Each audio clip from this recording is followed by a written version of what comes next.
Magandang hapon po sa inyong lahat.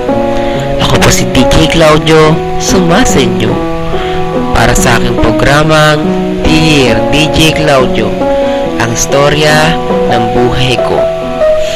Maraming salamat sa walang sawang nakikinig at walang sawang sumusuporta sa iRadio Pilipinas at maging sa aking programa. Hayaan po ninyo, gagawin ko po ang aking mga kaya upang ang lahat ng istorya ng buhay nila ay mapakinggan ninyo sa buong mundo. Ang kwento po natin ngayon ay hango po kay Ramshel. Meron akong ikikwento sa inyo tungkol lang naman sa akin kung ano po yung nakaraan ko. Ako po si Ramshel. Pinanganak ako sa US pero ngayon nasa Philippines na. Ito po ang kwento ko. Noong 2005, umuwi kami sa Pilipinas para magbakasyon ng 5 buwan. Kasama ko ang aking mami. Only child lang naman kasi ako eh. Masaya pag only child. Kasi lahat ng gusto mo ay nabibili mo. Unang araw ko ulit sa Pilipinas. Punta sa mall kasama ang mga kababata kong mga kaibigan. Nang nasa restaurant na kami, minabunggo ako na isang lalaki. Sobrang gwapo, pero naalala ko na parang kamukha to ng kaibigan ko noon na dati rin naming kapitbahay, pero ngayon lumipat na sila. Hindi ko nga alam kung saan. Tapos, tinawag niya ako. Nagulat ako kung bakit niya ako kilala. Yung pala, natatandaan niya ako kasi nga ako yung kababata niya noon. Pagkatapos ko siyang natabig, umupo kami sa isang lugar, nagkwentuhan kasama ang mga kaibigan. Nagkasiyahan kami. Inalala lang naman namin ang mga pinag-aagawa namin nung mga bata pa kami. Pagtapos namin kumain at nagkwentuhan, umuwi na kami sa kanya-kanya naming bahay. Hinatid ako ni Jericho sa bahay ko. Tapos, kinabukasan, nag-text siya sa akin. Nagulat naman ako kung saan niya nakuha ang number ko. Siyempre, kinuha niya sa mga kaibigan ko. Tapos, niyaya niya ako na kumain sa labas na kaming dalawa lang.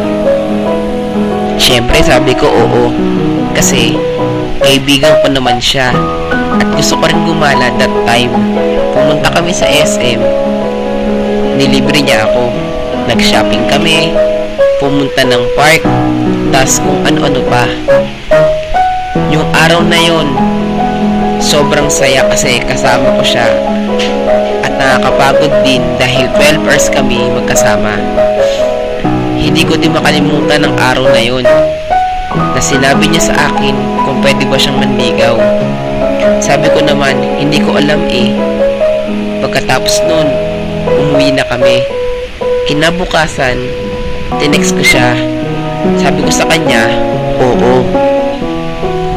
Siyempre, mahal ko na rin eh. Kahit ilang araw pa lang kami magkasama, siya yung tipong pagkasama mo siya, inaalagaan ka, nilalambing ka, at siyempre naman, gwapo. At yun na nga nagsimula na siyang manligaw sa akin. Mga 1 week, sinagot ko na siya. That time na sinagot ko siya, nagyaya na naman siya na pumunta sa SM kasama ang mga kaibigan ko at nilibre niya kami. Pagtapos nun, pinaalis niya ang mga kaibigan ko at nag-date kami. Ang saya-saya ng mga oras na yun. Yung bang feeling na wala nang bukas.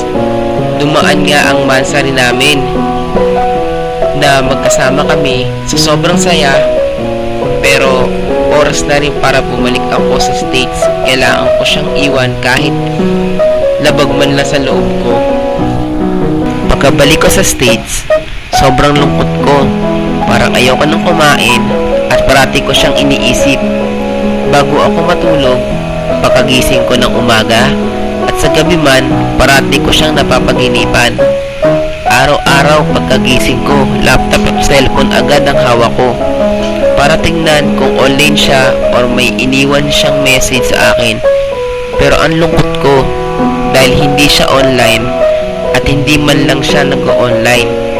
Text ako ng text sa kanya pero hindi siya sumasagot. Iniisip ko na lang na baka wala siyang load or baka nakuha cellphone niya kaya hindi siya makapag-reply sa akin. Tapos, kinabukasan, nakita ko na nag-online siya. Ang saya-saya ko kasi makaka-chat ko na siya. Ito po yung chat namin. Hi babe, sabi ko. Hello, babe. Musta na? Miss na kita, sabi sa akin ni Jericho. Ito, ayos lang. Mahal ka pa rin. Sobrang miss na kita. Bakit hindi ka na nagte-text sa akin? Ang sabi ko noon. Ako din babe eh. Teka lang babe, maglalaro muna ako ha, sabi ni Jericho. Sige, yun ang sabi ko DJ Cloud. Nawala kasi yung cellphone ko eh. Sige babe, mamaya na lang tayo mag-chat. I love you babe, sabi sa akin ni Jericho. Okay, I love you din, ang sabi ko pa noon DJ Cloud. Makalipas na isang oras, nag-PM siya sa akin. Babe, out na ako. Time na kasi ako eh. Bukas na lang ulit. I love you, sabi ni Jericho. Sabi ko naman DJ Cloud, ganun ba? Sige, bukas na lang ulit. I love you. Sabi si Jericho ay nag-offline. Nasaktan ako kasi puro na lang siya laro. Hindi man lang siya nag-ubos ng oras para makachat lang ako. Pero masaya pa din kasi nag-online siya at sabi rin niya mag-online siya. Alam mo, inantay ko yung bukas na sinabi niya pero hindi siya nag-online. Ang lungkot-lungkot ko noon. 6 months na rin namin noon. Inaasahan ko siya mag-online para batiin niya ako. O hindi kaya i-text man lang niya ako. Pero wala ako natanggap. Nalungkot man ako at nagtampo sa kanya. 3 araw pagkatapos ng 6 months na rin, nag-online siya. Nag-chat kami pero saglit lang kasi naglalaro na naman siya. Pero tinanong ko siya kung bakit hindi siya nag-text at hindi siya nag-online. 7 months na rin namin that time pero nag-text siya sa akin. Sabi niya, sorry Ramshel, nahihirapan na kasi ako eh. At madami din kasi akong problema ngayon. Kaya break na tayo. Yun ang mga tinext sa akin ni Jericho noon. Aaminin ko, nasaktan ako. Sino ba namang babae ang masisiyahan doon? Masakit pa doon, nakita ko sa Facebook niya na merong agad siyang pinalit sa akin. Nasaktan ako.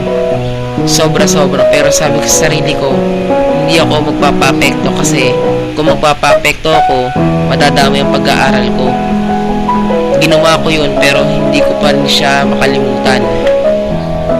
Gabi-gabi, umiiyak ako. Hindi kasi maalis sa isipan ko si Jericho.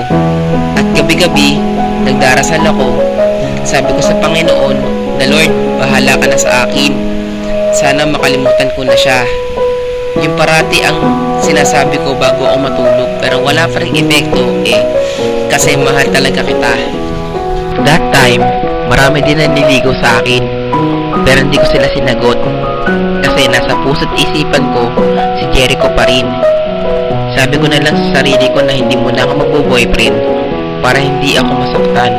Ginawa ko yun kaya nagiging masaya ako nung araw na yun. Pero hindi ko pa rin makalimutan si Jericho. Nakita ko sa Facebook niya, ang dami niya naging girlfriend. Pero niloko lang siya. Nasaktan ako para sa kanya. Makalipas 1 taon, dumating si Joshua sa buhay ko. Naging malapit kami sa isa't isa at niligawan niya ako. At sinagot ko siya. Kaya ako lang naman siya sinagot dahil sa kamukha niya si Jericho. At katulad niya, aaminin ko na nakikita ko sa kanya si Jericho. Kinuwento ko sa kanya yung nakaraan ko pero tanggap naman niya. Sabi niya lang naman sa akin, matutunan mo rin akong mahalin.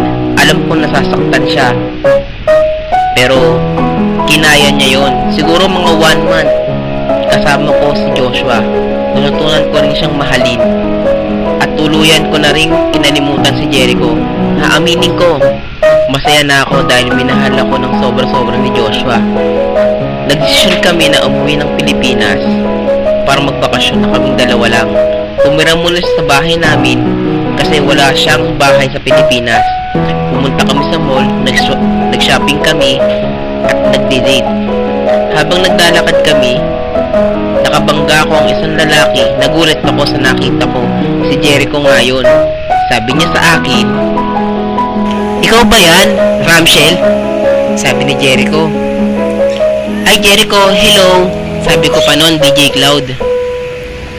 "Hi, kamusta ka na? Sino ang kasama mo?" Sabi sa akin ni Jericho. "Eto, masayang masaya. Kasama ko nga pala si Joshua, ang boyfriend ko." Sabi ko pa noon. "Buti naman, masaya ako para sa'yo," sabi ni Jericho. "Alam mo, salamat." "Bakit?" "Kasi kung hindi dahil sa'yo, hindi ko makikilala si Joshua." Sabi ko nga, DJ Cloud. Noong time na yun, DJ Cloud, napaluha si Jericho, sabay alis namin ni Joshua at ako. Nung sinabi niya na masaya siya para sa akin, nakita ko yung mukha niya na sobrang lungkot. Siguro, feeling niya na sana hindi ko siya pinakawalan, pero wala na. Tapos na yun. Iba na ang mahal ko. At yung niya si Joshua na walang tigil na pagmamahal sa akin. Kaya ngayon, 3 years na kami nagsasama. Ayun, hanggang dito na lang po. Sana po magustuhan niya po ang aking story. This letter sender is none other than Ramshel.